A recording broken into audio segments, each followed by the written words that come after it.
Hello. Today I'm going to be letting you guys take a look at my proactive, inclusive learning plan.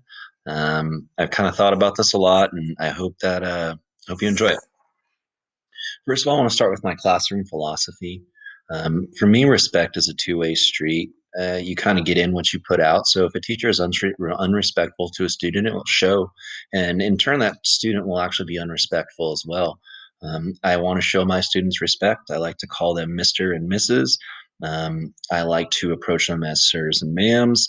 I really kind of like to give them the same respect as they are asked to show us. I feel that that's real big in our society right now. Um, I also feel that my success as a teacher is a direct result of my students' success. If my students are unsuccessful in reaching their goals, if they are unhappy, if there's constant fights and arguing and turmoil in my classroom, then I am not successful. However, if I am able to get my group on board, if I'm able to get goals accomplished, if I'm able to get learning accomplished and knowledge into them, then that's where I succeed.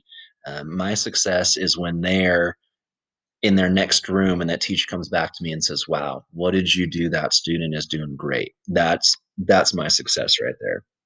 Um, I want to model compassion, strength, and positivity. I want to be a leader for my students.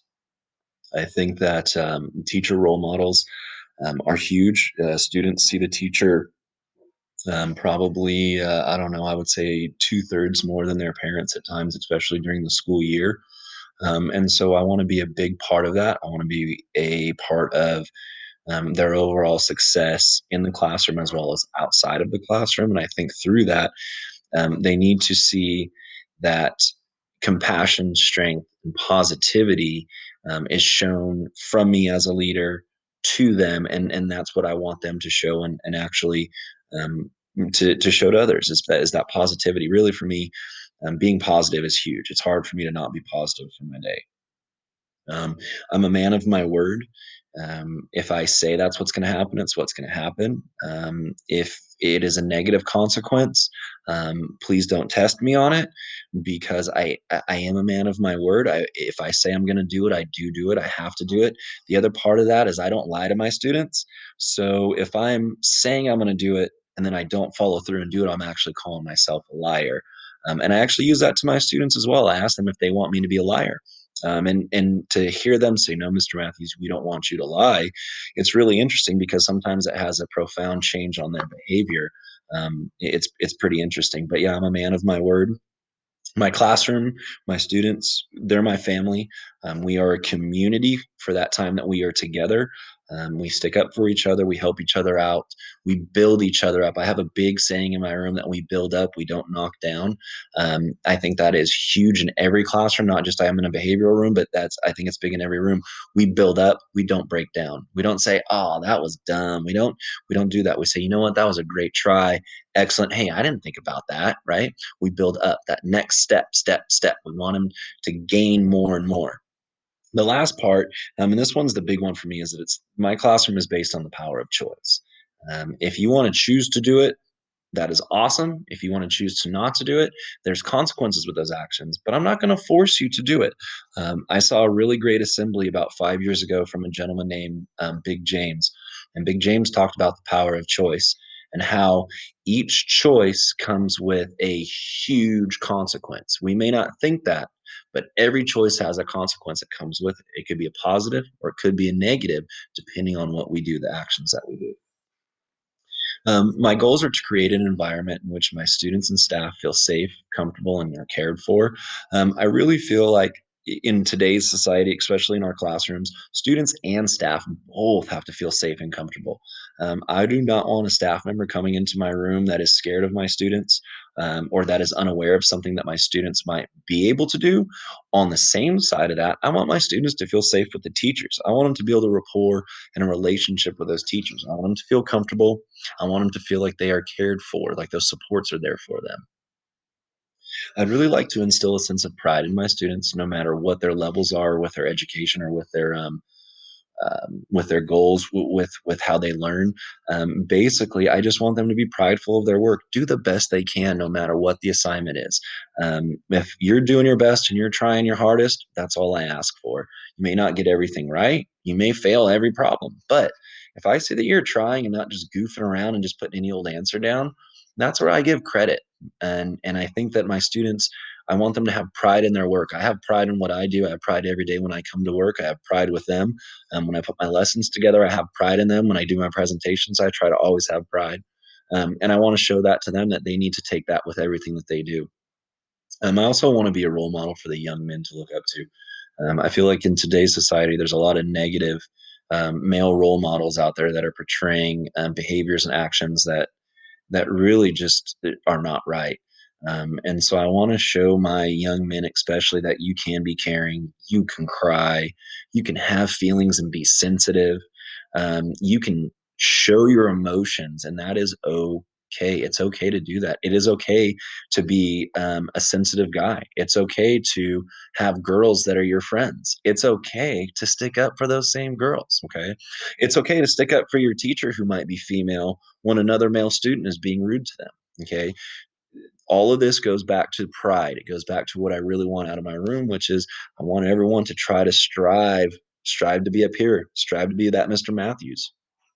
I want to provide my students with the tools necessary for being able to manage their behaviors in a positive manner, whether that's working with them one on one, sending them to some group time, or just socializing out at recess.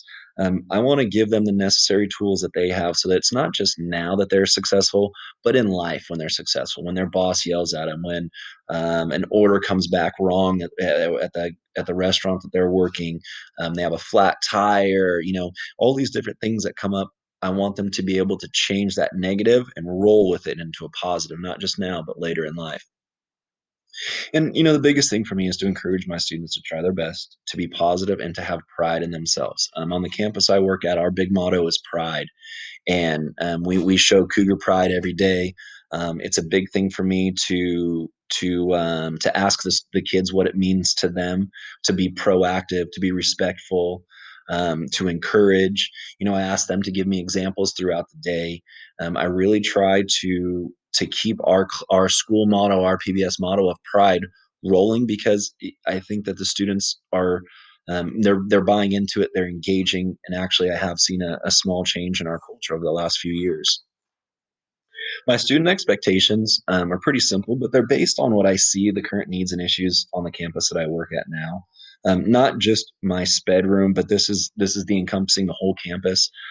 These are things that I see from mainstream classrooms, from pretty much second through eighth grade, I would say.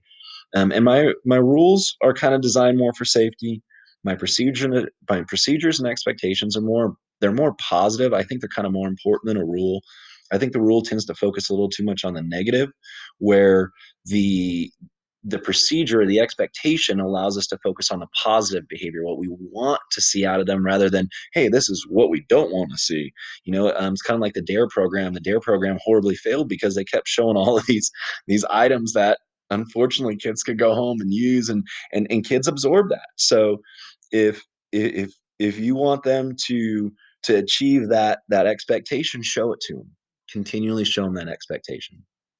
Positive discipline expectations are also designed for parents, staff, and the students to be successful. There's not just one facet of this working alone. The staff, the parents, and the students, they all need to work together. The staff needs to communicate with the parents. The parents need to be honest and upfront, communicate with the staff, and the students need to be upfront and truthful and prideful and respectful for both of those to all work together. I work on a campus where unfortunately we almost had a big revolt from some of the parents and they turned against our teachers. At that point, it's really hard to challenge and to push a student when they go home and their parent says, you don't have to do that. That's a tough one right there. Students are expected to show respect, to be honest, to take responsibility for their actions, and to be accountable. Um, don't just tell me you're going to do an assignment or do something and don't do it. Do it. Okay. If you didn't do it, don't make it up an excuse. No dog ate my homework. No aliens came down. Hey, Mr. Matthews, straight up, I just didn't do my work. I'm sorry. And you know what?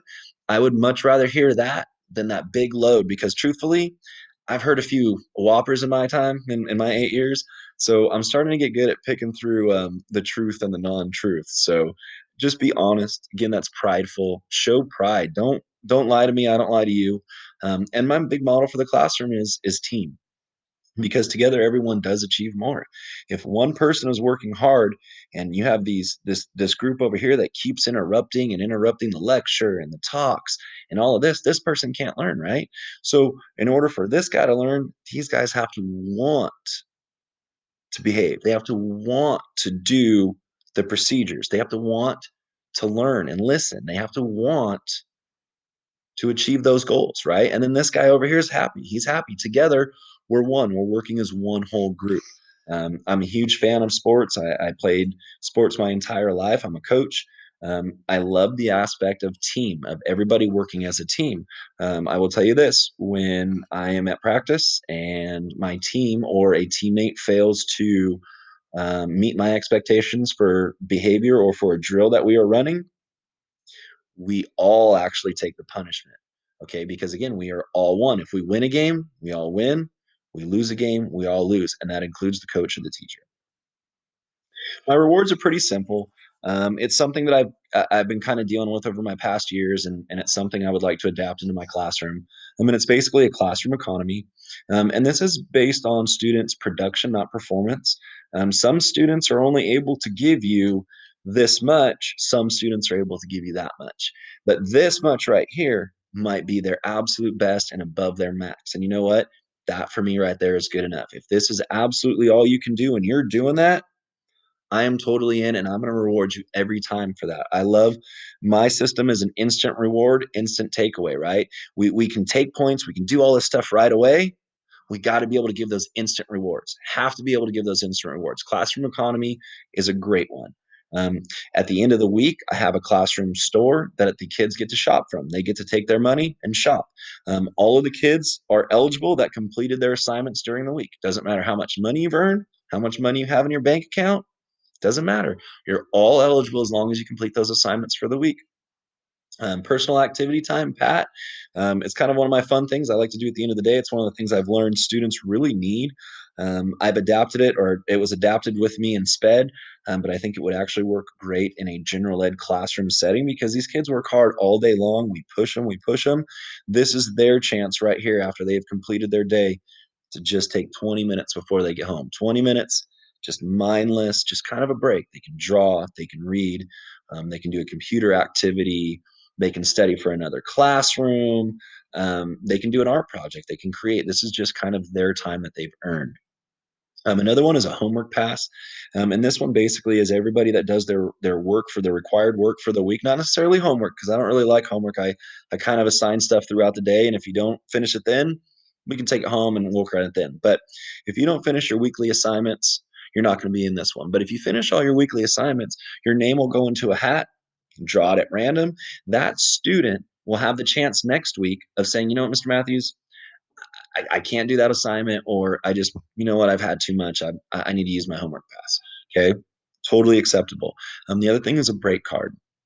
Now with the break card, I have two break cards. One is a disciplinary, and one is for choice. So with this one, this is more of the choice incentive. You've earned this break. You've earned the chance to take 5 minutes outside. You've earned the chance to go 5 minutes next door. You've earned the chance for 5 minutes to just put your head down and relax. Now, if we're in the middle of a lecture, we are in the middle of assignment, you will still kind of have to make that up, but you're not going to be penalized for anything. You will have the chance again to get your time and just to kind of take your space. Now, my consequences are twofold. These are more the negative, I guess. But with me, like I was saying earlier, power of choice. Your choice has consequences, no matter if it's a positive or a negative. There's a consequences that comes with it. I like to deal with positive consequences, but unfortunately, we have to address these negative ones um, in order to get the children to see what our expectations are of their behavior, and of their communication with each other. So the students will fail to earn their required points for point activity time. So my classroom will be based on a 200 point day. If you earn 175 points to 200 points, you get your full PAT activities. If you earn 170 to 150, you get half PAT. So that means you sit for half the PAT and then you can get PAT. If you have less than 150, if you have failed to earn less than 150 points for your day, you have no eligibility of PAT. Okay, now that doesn't mean you have to sit there and work and do lines and read out of a dictionary. No, I would still encourage you to do some of the work that you've missed, but you just kind of sit at your seat. Everyone else gets to get up, get their free time out. You just kind of get to hang out and watch them. Hopefully, that'll help encourage and teach some of these other students to want to make the right choices. So if it goes on from there, students will not earn Fun Friday activities until their weekly assignments are completed. So you may have great behavior, you may have done really good during the week, but if you don't have every assignment done that we've done as a class, we've said it as a group on Friday, while those others are having some free time, some educational free time, mind you, um, you will finish your assignments. When your assignments are done, guess what? You're eligible for Fun Friday as well. So you can hop into their educational board games, their educational Promethean board, or computer games. Okay. Now, if a student is unable to control their behavior, the student will first be verbally addressed. Then, if the student continues, they'll earn a timeout card. Now, the timeout card doesn't mean they get sent outside. I'm not a fan of just sending your student right outside. The timeout card means you kind of go to the back of the room and reset, kind of like a refocus area, refocus center. Um, at this time, you have your 5 minutes away. You're away from us. You're not a distraction for my lesson. However, you will have to make that time up in your free time. So if that's recess, lunch recess, whatever that might be, assembly time, that's when you're going to be held accountable, and you will have to complete that for me. And again, it's your choice if you want to complete it or not. Okay. The next step is to remove the student's privileges. So recess, PAT, computer activities. You can go outside and get a drink of water. You can eat your snack, and you can stand right by Mr. Matthews, and I will gladly hang out with you for recesses until we are able to get some corrections in this problem. I bring my lunch every day, so I can eat lunch in my classroom.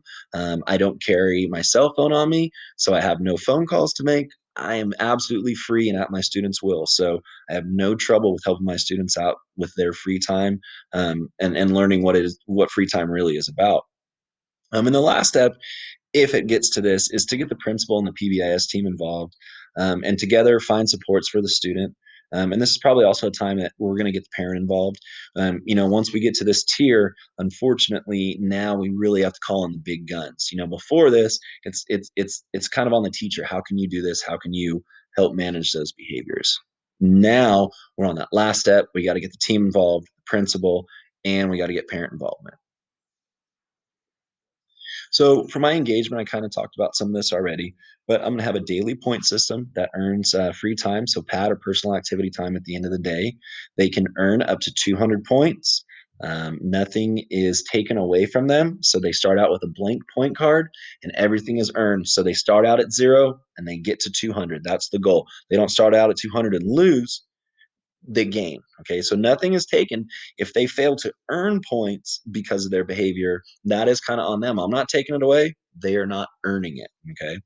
I'm going to do, like I was talking about a little bit earlier, my classroom economy that rewards engagement by paying out the students. Also, at the end of the month, I'm going to hold a class auction for the students. So, this is another way where I make little personal connections and I find out what my students like. Is it Pokemon cards? Is it jewelry? Is it fake nails? Is it Play-Doh?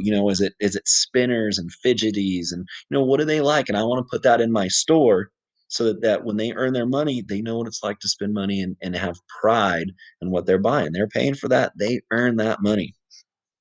I'm going to have Fun Friday activities that are earned by completing the weekly engagements. So, again, when my students come in Friday morning, we'll have a spelling test, maybe another quick activity. And those students that have completed the week's activities, they'll get to go to their Fun Friday first. Those that haven't completed will work on those activities. And then as soon as they're done, they're totally eligible for Fun Friday too. They didn't lose it. Okay. They just have to earn it. Right. Okay. My students are given the power of the choice. You can choose to do it, you can choose not to do it. It is your choice. There's consequences on both sides, positive and negative consequences.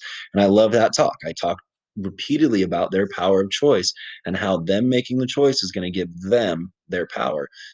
Kids like power. They don't want to see the teacher take their power away. So this is a big one, I think, for them.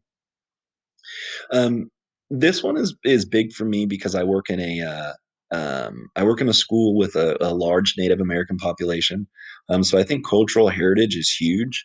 I think the language of your people, your heritage, you know, the foods, the drawings, the things that they did should not just be forgotten about because you're in my classroom.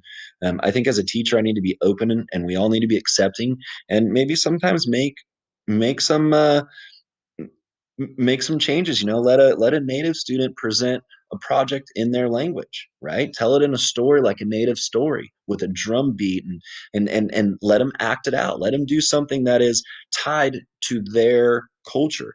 You know, maybe you have a Japanese student, an exchange student. Maybe they want to write in characters, so maybe you let them do one assignment all in characters, and you have them explain it. Let them do something that's close to their heart and brings them closer to education. Don't push it aside, accept it and bring it in. So for my interventions and supports, I've been doing behavioral intervention for the last 9 years, and I am a firm believer in any style of PBIS. It does not have to be by the book PBIS, but I do believe in positive behavior supports. I have seen large changes in my students, massive changes in my students, just by showing them positivity and opening up a caring hand. A lot of my students have doors just slammed in their faces, and you will see that too. A lot of students just get closed off and know so much that just having something positive around them helps change, helps them come outside their shell. Again, provide my students with choices. They're going to be able to choose their future. They're going to be able to succeed, or they're going to choose not to. I'm hoping they choose to succeed and work at the top of their abilities and have pride. But we know that there's some, unfortunately, there are students that live down here. I hope to get everyone encouraged to be up there. Um, one of the other One of the areas I think is also hard for some teachers is to give space when needed. Offer a timeout card or a breakaway. When a student is starting to get enraged and you start to see those stages of anger, and they go from, you know, just kind of maybe calling out or jittery to where they're really banging their fists and they're starting to really, that right there is when you got to address it. When they erupt, it's too late.